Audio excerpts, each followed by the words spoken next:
So I've been looking for a new daily driver laptop for quite a while, and after years of waiting, it's finally here. This is the brand new M1 2020 MacBook Pro, and this is the laptop that I'm now going to be carrying around with me everywhere I go.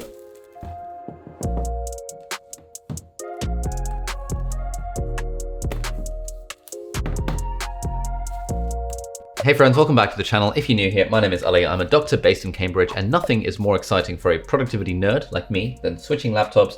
And honestly, I think this is going to be a huge improvement for my quality of life and mental well-being. This is, for now, the perfect laptop that I'm going to be switching to. And in this video, I'm going to go over all of the things I love about the new MacBook Pro and try and review it somewhat extensively, despite only having it for a little while, and explain why I'm switching to it as my daily driver. As usual, timestamps in the video description and in a pinned comment, so do feel free to skip around the video if you feel like it, but now let's just dive into it. So as usual, because I like to start with upfront conclusions, here is the top line summary in case you don't have very long. And the top line summary is that this laptop is absolutely amazing. It's got blazing fast performance. It's got absolutely ridiculous battery life. It's got a keyboard that's best in class, a trackpad that's pretty amazing. It only has 2 ports, but that's not a big deal. And it is a small and light and reasonably portable design that I can just take with me everywhere I go.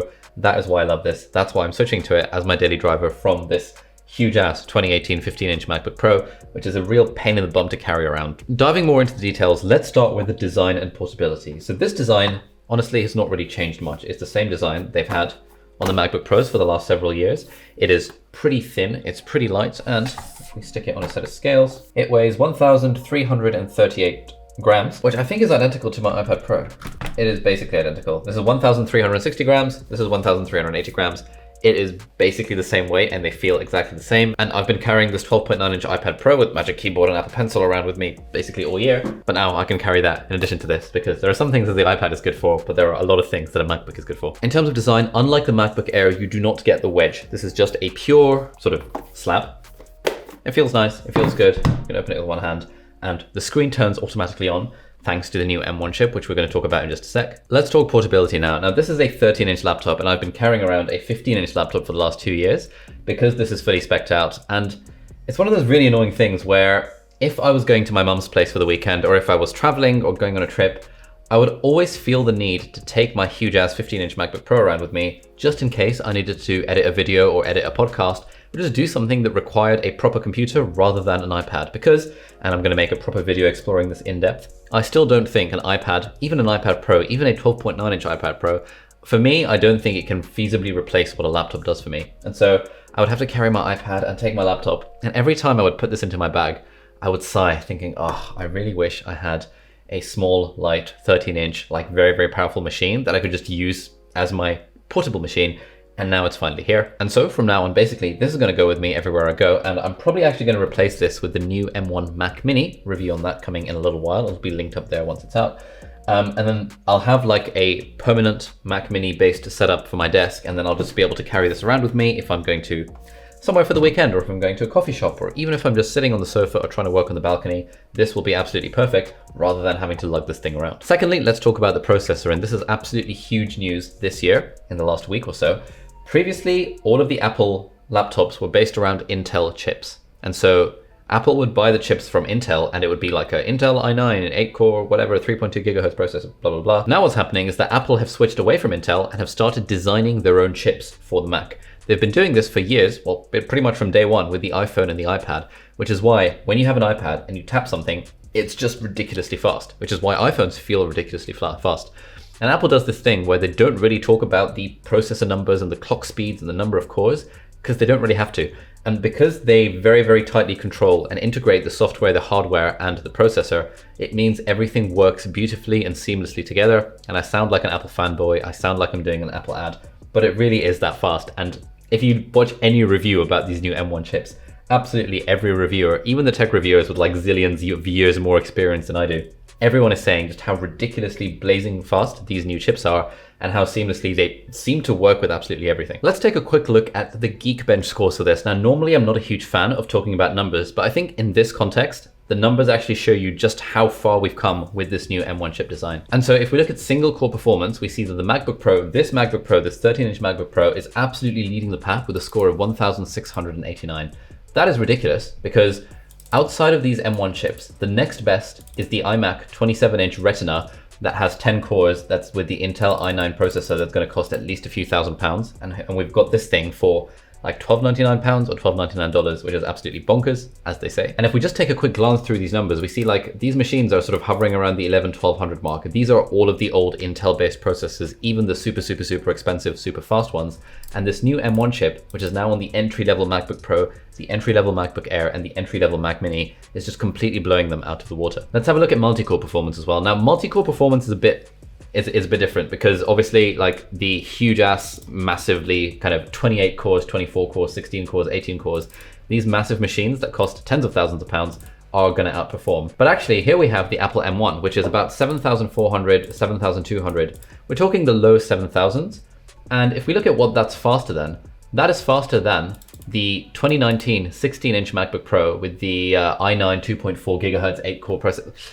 I don't really like talking about numbers. I don't like talking about processor speed, but this is actually just ridiculous. And in my testing of this, and in my testing of the MacBook Air, I don't have the Mac Mini yet, but I'm going to swap it out and test that as well. I've just not noticed any issues in the slightest with performance. And so I've sort of had to resort to looking at Geekbench scores and trying to understand how this stuff works, just to see how this is even possible. Because the earlier generations, the Intel designs of the entry-level MacBook Air and the entry-level MacBook Pros, you could quite easily stress them out by doing things like having like 80 tabs on Chrome open and playing a video and, I don't know, using Final Cut. With the old MacBook Air, actually, you would just need 3 tabs open on Chrome and you'd be able to stress it out and hear the noise of the fan. But now, it's just ridiculously fast. You don't see any performance issues, and that's why I'm so excited to be using this as my daily driver moving forward. And the reason I'm going for the MacBook Pro rather than the MacBook Air, even though the MacBook Air is absolutely amazing, is partly because the MacBook Pro has a fan and the MacBook Air does not. And that means that if I want to do stuff like video editing, I've got the option of a fan. The MacBook Air would probably handle that completely fine as well. But if you've got a fan, then you've got the option of running the processor at higher speeds and then the fan can cool it down. Whereas on the MacBook Air, it would likely thermal throttle. I don't even know if I'm going to be taxing it enough to hit those levels of performance. But because for me, this is only an extra £300 and it's a business expense, I might as well just go for the option of a fan and the extra, I don't know, 100-gram weight, which is not really something I'm going to notice. Thirdly, let's talk about battery life. And this is, to me, and to a lot of people, even more important than processor speed because, you know, even these Intel processors, they're pretty fast. This is an Intel-based processor. It's pretty fast. I never really notice any issues with performance, but what I do notice issues with are battery life. Now for this 2018 15-inch MacBook Pro, I have to carry around my charger basically everywhere I go because if I'm using Chrome, if I'm using Final Cut, if I'm editing podcasts or movies or whatever, I know the battery life, like it's only going to last about 4 or 5 hours in terms of battery life. Whereas this, the advertised battery life for this is 20 hours of video playback or like 18 hours of web browsing, which is absolutely insane. And if you look at the people who have had this for the past week and have done lots of extensive tests on battery life, they're all saying the same thing. They're saying that even on non-optimized apps for the MacBook Pro, the battery life is still absolutely insane. And over time, as more and more apps get optimized for this chip, the battery life is just going to improve. And battery life is one of those things that actually makes a difference to how you work. Like, honestly, when it comes to speed, I'm not really going to notice a speed difference between this MacBook and this MacBook or between any laptop that I buy because everything is fast these days. But I will actually notice a difference in battery life. It's a difference between just being able to take this in my bag and go to a coffee shop all day versus having to put this in my bag and having to put the charger and then having to go to a coffee shop where I find a plug and cable is like, it's a huge quality of life improvement not to have to worry about battery life. And that is probably the main thing that I'm so excited about with this new generation of MacBooks. All right, moving on, let's talk about the keyboard. And the keyboard is the exact same as it's been for the last few sort of iterations of this laptop. Thankfully, it's the new keyboard mechanism that they introduced, I think it was this year or maybe late last year, rather than the old one, which was really, really crap. And so this keyboard is absolutely fantastic. And I'm gonna do a little typing test. All right, typing test on this new MacBook Pro, let's go.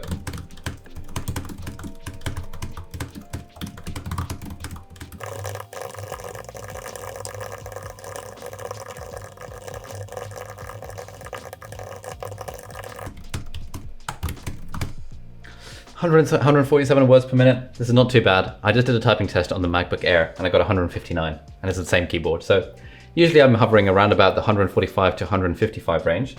But yeah, this keyboard is absolutely amazing. Honestly, it's probably the best keyboard I've ever used. This one and the keyboard that's on the new MacBook Air, which sort of feels like the keyboard that's on the iPad Pro Magic Keyboard. But if I had to choose, this one feels a little bit nicer overall. Other things on the keyboard is, unfortunately, we do still have the touch bar. Honestly, I don't really use the touch bar for a lot of things. Occasionally I'll use it to select an emoji, but often I find that the Control Command search option is just a little bit quicker with keyboard navigation. Thankfully, we do have an escape key and we have this little Touch ID button that also puts the laptop to sleep, and then you can Touch ID to wake it up, which is quite nice. Trackpad wise, things are pretty much the same as they've always been. This is the best in class trackpad. I try trackpads every time I go to a computer shop to try them out, and it's just fantastic. Like, there are some Windows laptops that have really good trackpads these days, but I guess for me, I'm just so used to the way a MacBook trackpad feels that the one on the MacBook Air, even the one on this 2018 MacBook Pro, it all kind of feels identical. And we've got the Force Touch, we've got the haptic feedback, we've got all of the things that we're used to seeing in an absolutely world-class trackpad. So no changes there, no complaints from me. Display-wise, this is another reason why I'm going for this laptop rather than the MacBook Air. It's the same sort of display. I think it's 2560 by 1600 Retina display. This has 500 nits of brightness compared to the MacBook Air's 400 nits of brightness. 500 nits is pretty bright, and it's not like amazingly bright, but it's reasonably good if you're outside, and often I'm using my laptop on the balcony or in the garden outside. Even in broad sunlight, I think 500 nits of brightness is a reasonable amount, and I don't mind using it too much. Whereas 400 nits on the MacBook Air is a little bit hit and miss. It's hard to reliably get the screen brightness out of that 400 nits versus 500 nits. So this is a reason why I think it's worth getting the MacBook Pro if you're into that sort of thing. In terms of the ports, slightly annoyingly, there are only 2 ports on this entry-level model, which I guess is to be expected because it is only an entry-level model. And I mean, I use 4 ports on this one, but because I won't need to have a charger plugged in at all times, I don't think I'll particularly be annoyed at the 2-port situation. Usually, if I do take this out and about, I'm only using a maximum of 2 ports. I'm not usually using more than 2 ports unless this is actually plugged into the whole shebang on my desk. And of course, we have a headphone jack for whatever that's worth. I can't remember the last time I actually used wired headphones, but I guess it's nice if you're into that sort of thing as well. Let's talk about the microphone now. And apparently this MacBook Pro has studio quality mics compared to the new MacBook Air, which has not studio quality mics. So this is what audio sounds like on the MacBook Pro's microphones. And this now is what audio sounds like on my $500 proper audio setup. Going back to the MacBook Pro, this is what audio sounds like. And at the same time, we can test out the webcam. The webcam, I kind of wish it was a little bit better. It's a 720p FaceTime HD webcam. And with all the Zoom calls and videos and stuff people are doing these days, it would kind of be nice if they had a more 1080p, a legit webcam. This quality is slightly better than it's been in the past because now within the new M1 chip, they've got this fancy-ass neural engine-y type thing, which apparently improves the image quality on the fly computationally using some software-related stuff.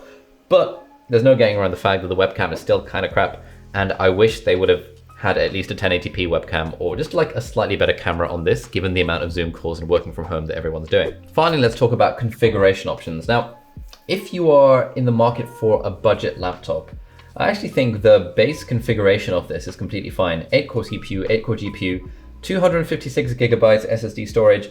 That's one thing that I might think of upgrading. And so for example, if I was a student and I was very strapped for cash, I would firstly just go for the MacBook Air because I probably don't need the MacBook Pro.